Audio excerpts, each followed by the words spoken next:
నల్గొండ జిల్లా మిర్యాలగూడలో సంత్ సేవాలాల్ మహారాజ్ 287వ జయంతి వేడుకలను ఘనంగా జరిగాయి.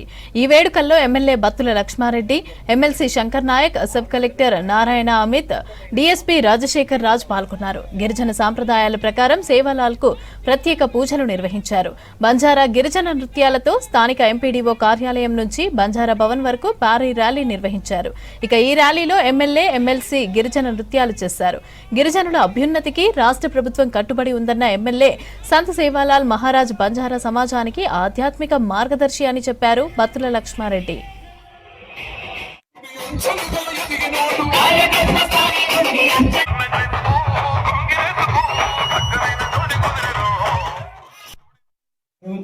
తర్వాత రెట్టింపు చేసిన మన సేవలాల్ ఏదైతే ఖర్చులు ఉన్నాయి వాటికి ఏదేమైనా సరే ఈనాడు మన ప్రభుత్వం వచ్చిన తర్వాత ఈ సేవలాల్ మహారాజ్ ఏదైతే సేవ ఆదివాసులకు ఎక్కడ ఇచ్చినారు సమ్మక్క సారక్క బాగా డెవలప్ చేసింది.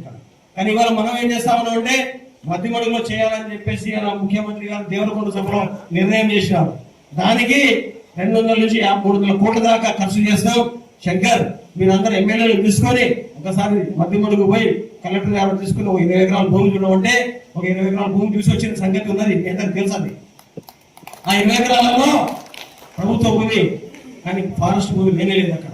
కానీ మధ్యపడిగా ఎందుకు చేసుకున్నంటే మన గిరిజనులు చాలా మంది మాలలు వేసుకొని చాలా మంది అక్కడ పోతా ఉన్నారు. పవిత్రమైన ప్లేస్ అది కాబట్టి చాలా మంది పోతారు. కాబట్టి మధ్యపడిగా బాగుంటుందని ముఖ్యమంత్రి గారు చెప్పారు.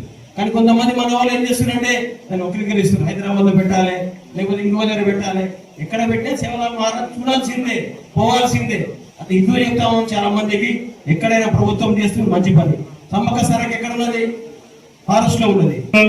మంచిగా కన్నాలను సరిదిద్దుకుంటూ విద్యా వైద్యానికి ప్రముఖ పాత్ర పోషిస్తూ రోడ్డు మార్గాలు కానీ లేకపోతే ఇంకేమన్నా కానీ సంసేవాల సందర్భంగా చెప్తున్నా. నేను సేవాలాల్ సాక్షిగా నేను శంకర్ అన్న ఖండాలన్నింటినీ అభివృద్ధి చేయడానికి ముందుంటామని కూడా తెలియజేస్తున్నా.